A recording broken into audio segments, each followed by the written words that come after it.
Gunungnya pendek, ntar nggak sampai katanya. Nah kita bangun tenda di atas pohon, kita di bawah.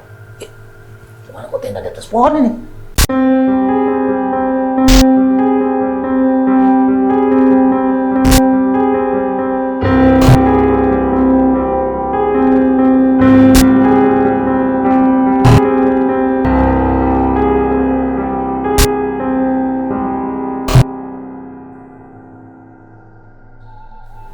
Assalamualaikum warahmatullahi wabarakatuh. Hai sahabat misteri, jumpa kembali bersama kami di channel yang mengisahkan berbagai kisah nyata, pengalaman gaib oleh narasumber yang mengalami kejadiannya. Ini dia kisah nyata tanpa rekayasa.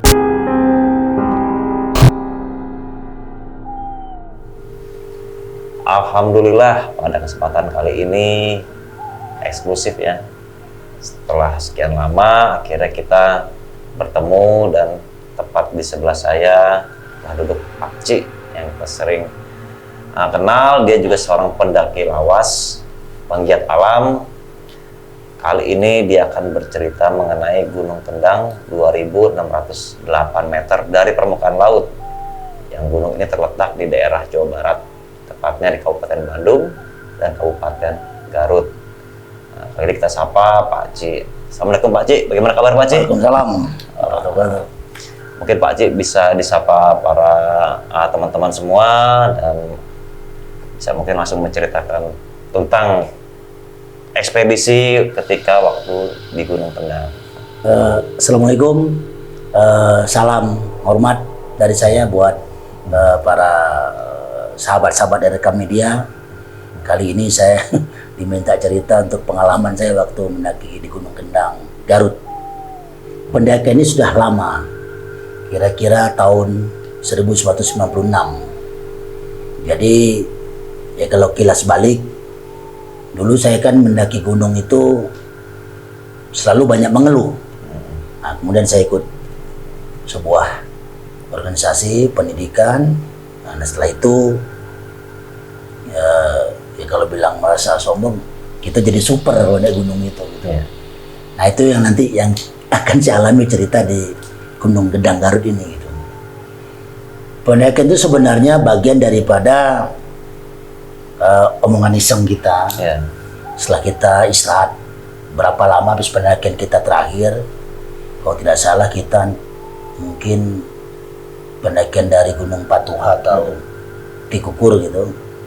Kita ngomong-ngomong, akhirnya beberapa kawan-kawan saya dari Jakarta memilih Gunung Kendang di Garut.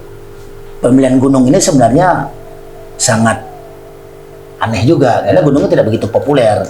Tahun 96 itu yang populer kan kalau di daerah Jawa Barat itu kan Parangu, Yeah. Gede, Cermai. Nah, Gunung Patuha ya agak-agak top sedikit lah gitu. Ya, mungkin Tagumban lewat jalur Jayagiri atau apa paling Sama gitu. gunung apa Papandayan. Papandayan. Karena kan itu kan ya gunung naiknya sampai ketawa aja katanya Iya. gitu. Karena kan nggak mudah. Saking fun ya tempatnya ya. Akhirnya kita pilih Gunung Kendang. Kita naik lah, kita bikin perencanaan. Perkiraan kita naik cuma 3 hari. Jadi bikin 3 hari.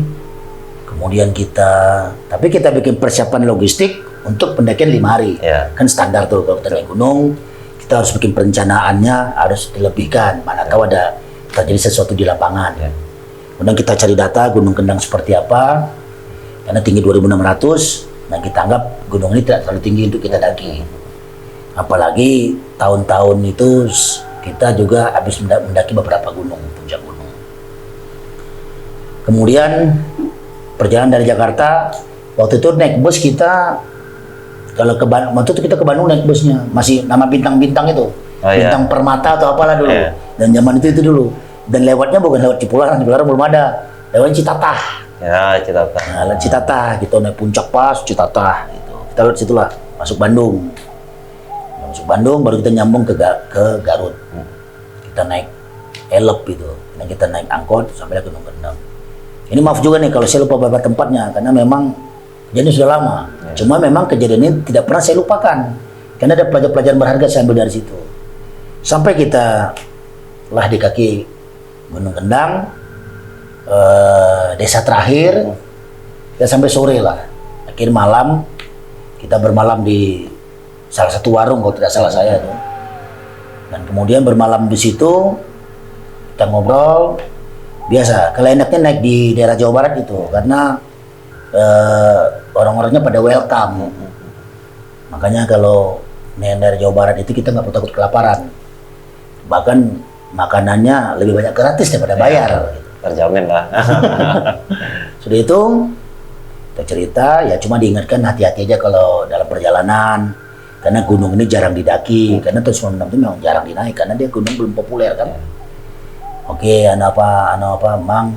Nah, kemudian sama ibunya kita tidur. Nggak ada kejadian apa-apa, malam itu biasa saja.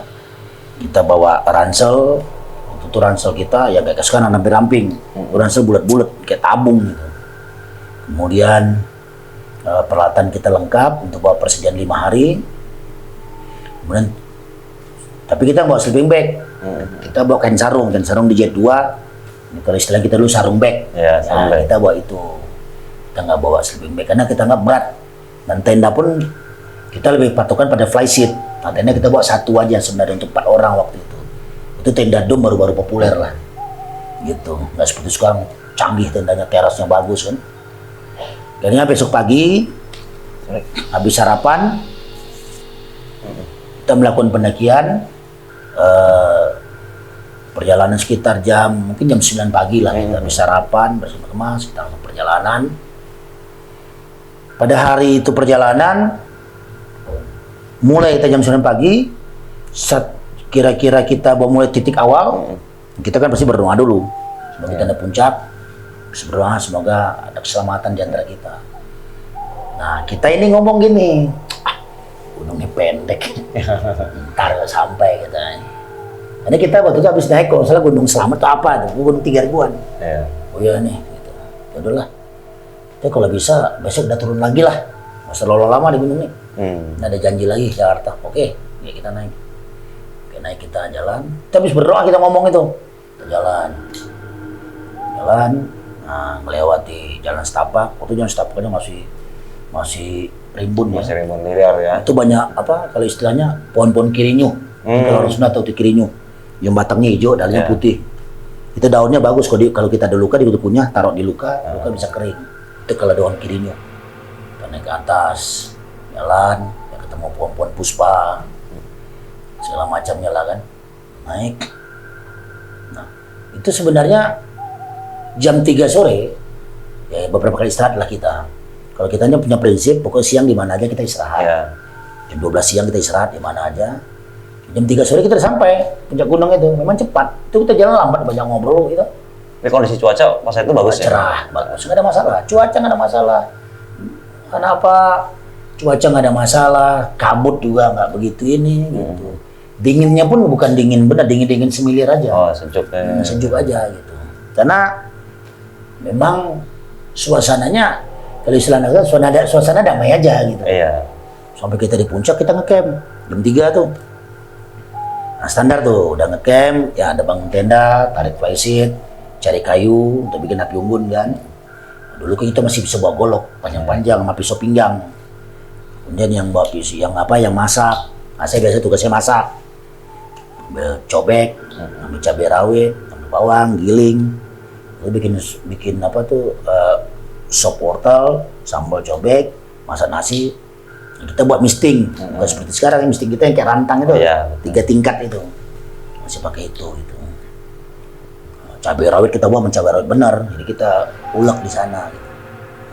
Nah, persediaan air juga, kalau istilahnya orang Sunda kompan kita buat, jerigen kompan 5 liter itu, bukan sekarang kan canggih-canggih bentuknya. Nah, itu kita bawa yang warna hijau dulu tuh. Satu orang kita tuh persediaan seperti itu, karena standar kita perjalanan. Masak nih ada kejadian, kita ngobrol sampai sore, maghrib, yang sholat, yang enggak, gitu. Biasalah. Kalau zaman dulu mah naik gunung mah, kita jadi puncak gunung juga. Ya minuman yang itu kalau anak muda biasa. Iya. Gitu. Ngatin badan. Nah, ngatin badan gitu. Kadang taruh di kompan juga, bukan botolnya. Biasa. Nah, kita tidur. Jam 8 kan kalau di gunung jam 7 udah kemalaman kita pada tidur kan. Nah, tidur dalam tenda. ke ransel, yang ransel di sekitar butterfly seat. Tidur. Dan itu biasa saja kita tidur. Tidak ada bunyi apapun. Cuma jangkrik yang kita dengar. Nggak ada suara apapun. Dan memang kita cuma berlima aja di puncak, itu nggak ada orang lain. Dan besok pagi kita bangun. Jam 6 kita bangun kan? Ya. Nah kita bangun tenda di atas pohon. Kita di bawah. Gimana kok tenda di atas pohon ini? Tidur semua nih, bangun kita. Tenda di atas pohon. Pohonnya bukan cemara sih, bukan pinus saya rasa. Pohon besar lah, ranting. Memang nggak tinggi. Tenda tok di atas pohon, tapi ransel kerel di kita semua peralatan juga. Kok bisa? Kan kita kan tahu tenda dom itu kan dia nyambung semua. Betul. Mana bisa kayak tenda pramuka bawahnya lip kita kan? Ya tenda pramuka yang kayak rumah itu kan. Kita pramuka kan pakai tenda itu. Kalau dom mana bisa kita nyelip pasti dari pintu depan. Jadi kita bangun tuh kayak kita tidur atap kita langit gitu. Iya. Kayak gitu kita tidur. Kok langit gitu? Padahal ke tenda kita tadi malam. Nah, itu kaget. Kecuali kita dipindahin keluar tenda dari sana. Ini ke tenda di sana, di atas pohon. Dan tenda dom tuh bulat di atas pohon, bukan dilipat. Bulat-bulat atas pohon, nyangkut, digantung kayak lampu-lampion digantung sama dia. Masih utuh, masih berdiri itu ya. Terus litingnya ini rapat. Tengok di atas. Nah, udah, kita berembuk, kita turunkan tenda tuh. Ya udahlah, kita putuskan kita turun hari ini. Ini katanya nggak nyaman kita nih kan. Dah kita lipat segala macam, kita packing, ya kan, susun, kita turun doang. Api unggun tadi bekasnya pasti ada bekas, kita tutup kan. Jalan kita, turun ke jalur kita waktu naik, berarti kan hafal dong jalurnya. Iya. Jalur jam 12 siang kita makan biasa, masih biasa. Tapi sudah yang 4 sore, lah kok kesini lagi? Dan kita kan turun, bukan naik. Iya. Kemudian kok di tempat kita ngecamp tadi malam lagi, di puncak itu lagi. Kok masih di puncak ini lagi gitu? Dah, wah kacau nih kita bilang. Tapi kan ada mulai beranjak sore malam kan, jam 4 ya udahlah kita ngecamp lagi dah. Kita biasa aja nih ya, kita ya maaf ya zaman dulu kitanya kok naik gunung mah rada-rada ini kan kayak jagoan gitu kan. Udah kita tidur aja. Nah, udahlah nih mungkin kita salah inilah gitu kan. Nah tapi kita, saya lupa, kita buat juga peta sama kompas. Itu standar kalau kita naik gunung. Nah besok kita orientasi. Kalau tadi kan kita jalur biasa kan. So, kita orientasi medan. Nginep lagi. Biasa malam tuh kan kejadian juga. Tidur malam. Normal lah. Maksudnya kalau ada gangguan, ada kuntilanak, ada genderuwo, ada jin apa nampak, nggak ada. Kayak tenang biasa. Udah singkat kita tidur lagi kan. Besok pagi bangun, tenda di atas pohon lagi. Kita di bawah lagi. Gitu ya. Pohon yang sama. Pohon yang sama. Tempat yang sama ya. Udah kan? Wah ini udah kacau nih. Kita bangun pagi, cepat kita buru-buru. Jadi kita bukan takut sebenarnya, kita bingung. Sebenarnya ada apa di kita? Kita kan belum tahu kesalahan kita apa nih. Kita pas tahu pasti ada yang salah. Bukan kita kuat. Udah lagi nih, gunakan peta. Coba bayangkan, kita turun pakai peta. Nah, gini singkat gampangnya. Di peta ini kan tahu ada kontur kan? Di peta ini, kota salah saya, di peta itu nggak ada bukit. Ya. Tapi ormet kita di sana tuh kita kan intersection berarti. Ya intersection dong, kan lokasi kita ya. Bukan resection ya. Tapi di sana nggak ada bukitnya. Gimana kita menentukan titik kita? Kita intersection. Karena di peta nggak ada. Nah itu bukit apa dong di situ? Itu puncak apa dong? Isi nggak ada. Padahal ini peta gunung kita pakai. Kan peta zaman dulu kan namanya peta Belanda AMPS itu jenisnya. Kan ada AMPS, ada baku surtanah, keluaran dulu peta kan. Nah, kita waktu pakai peta itu.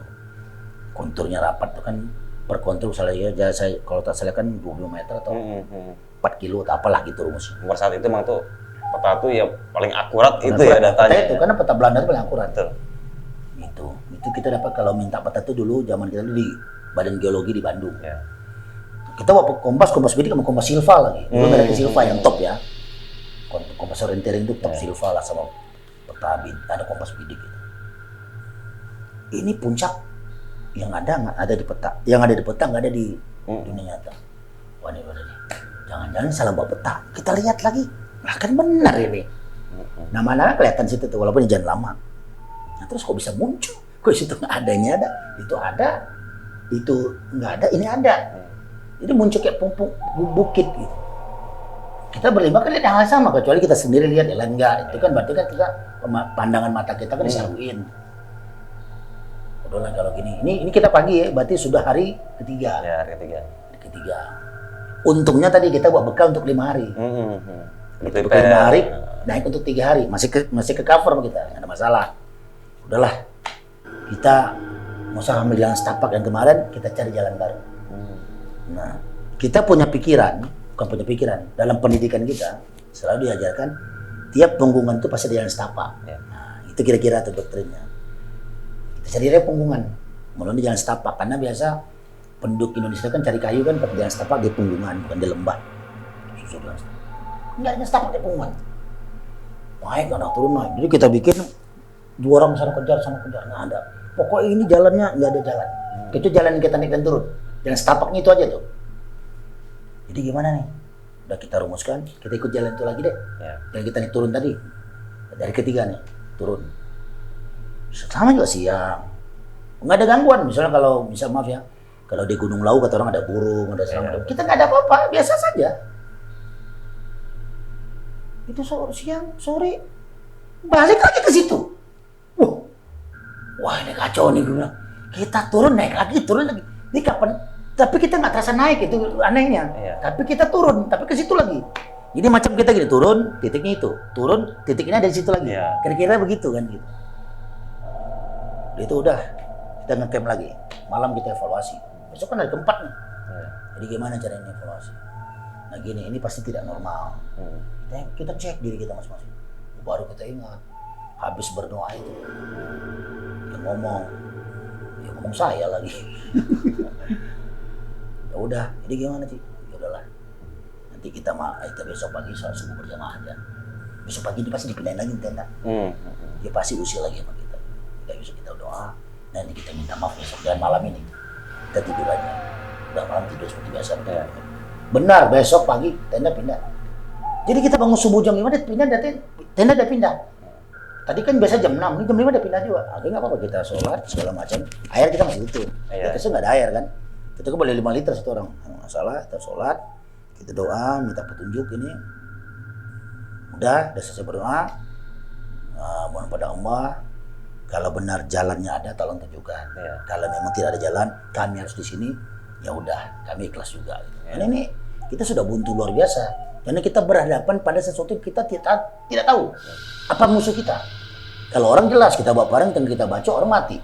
Ini kita nggak tahu juga hantu kah, setan kah, jin kah, kuntilanak kah, nggak ada. Suara pun nggak ada.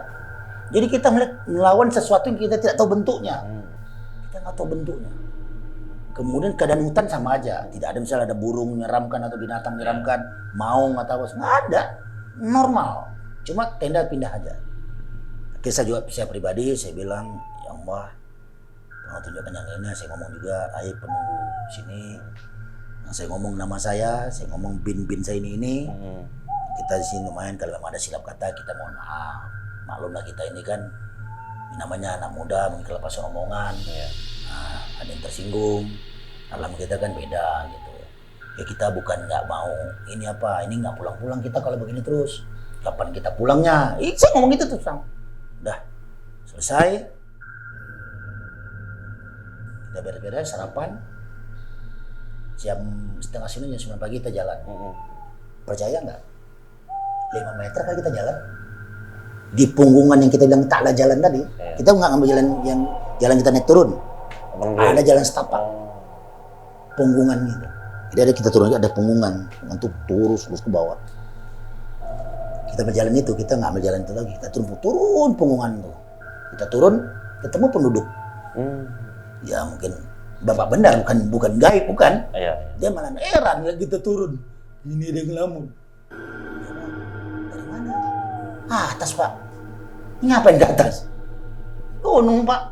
Naik gunung kenapa ya? Orang-orang kampung biasa. Ya biasa pak, kita ini aja jalan cari ini pengalaman baru ini. Waduh, saya umur udah 65 tahun. Terus pak, saya nggak pernah naik ke atas gunung itu. Saya sampai di sini aja paling jauh. Udah kenapa? Di atas tempat pernah terjadi inilah. Ya saya nggak tahu juga ini kita cerita orang itu ya. Kan bisa juga informasi kita berbeda ya. Ke tempat pernah pembantaian, Oh itu. taruh di atas itu, katanya begitu. Waduh, kita udah panik kita itu. Nah, kita selesai, ketemu bapak itu turun dikit, temu kita. Ya, desa terakhir ya, warung segala macam. Biasa aja. Berapa lama perjalanan tuh waktu ketika dari Nah, turun sebentar, sebentar ya? paling 4 jam kali 5 jam, cepat lah. Karena kita turun tuh, sebenarnya kalau kita cuma bisa 3 jam, 4 jam, karena kan cuma 2.000-an. Lambat itu kita kan juga ke kiri kanan. Karena kan kita kan sudah banyak keraguan tentang perjalanan itu kan. Keraguan itu membuat kita jadi waspada gitu. Itu kita golok, ya bisa kita golok tuh masuk dalam keril. Itu kalau kita taruh luar semua tuh. Tuh dia pisau pinggang udah standby semua. Terus taruh di depan ini pisau pinggang di sini. Andalan kita itu aja. Nah itu pengalaman saya sekitar tahun itu sama teman-teman. Berarti sombong itu tidak boleh. Sombong bukan milik kita. Sombong milik Tuhan aja. Kita sombong ya karena ya jujur kita merasa kita bisa naik gunung itu dengan ilmu kita dapat itu ya kita meremehkan alam depan mata kita. Padahal kita lupa ada faktor-faktor yang objektif di luar kita. Ada faktor-faktor yang tidak kita lihat yang juga tidak suka dengan kesombongan kita. Nah cara negornya mungkin kayak gitu. Itu. Nah selain itu mungkin ada pesan-pesan lagi atau mungkin ada selain kesombongan di alam bebas ya mengenai petualangan, ada saran lagi atau mungkin ada yang ingin Pak Haji sampaikan kepada sahabat-sahabat semua? Yang penting kalau mendaki gunung itu perencanaan harus matang. Jadi kalau ada terkendala di lapangan kita sudah punya prepare dan informasi tentang gunung akan didaki kita harus punya komplit. Kemudian walaupun kita sering naik gunung atau gunung yang sama sering pun tetap pada kita mulai lagi itu tantangannya pasti berbeda karena dia alam itu berubah-ubah. Jadi yang pernah kita remehkan ya tetap kita harus waspada gitu. Dan jangan pernah panik. Kalau kita panik kita lebos itu susah. Kita harus tetap berpikirnya harus normal dan positif gitu dan yakinkan diri kita bisa melewati itu gitu. Dan selalu perencanaan juga untuk perbekalan pun harus kita kasih spare ya buat siapa tahu ya seperti ada insiden atau kejadian yang tidak diinginkan juga kan gitu. Sekali lagi Pak Haji, makasih atas ceritanya Pak Haji. Mungkin lain kali bisa bercerita lagi mengenai pendaki. Ini salah satu pendaki lawas. Nah, cuma baru kali ini kita angkat di channel Rekam Media. Kawan-kawan bagi yang ingin mempunyai atau ingin bercerita atau mungkin ada mempunyai pengalaman bisa mengirimkan ceritanya kepada kami, bisa melalui WA group atau Telegram, email, atau mungkin bisa langsung join aja langsung kepada Sahabat Misteri ya. Di situ ada kita mencantumkan link-linknya yang ada di dalam kolom deskripsi. Dan untuk merchandise dan kawan-kawan, baik itu topi atau mungkin kaos, kita akan membuka kuota untuk bagi para pemesan. Mungkin sekian cerita dari Pak Haji mengenai Gunung Kendang 2.608 meter dari permukaan laut yang berada di Provinsi Jawa Barat. Nah, kawan-kawan jangan lupa pengalaman adalah pelajaran utama kami dari guru yang bernama kenyataan. Tetap tonton Saksi Misteri, channel Rekam Media agar kalian tetap terhubung bersama kami. Terima kasih dan salam kasat mata.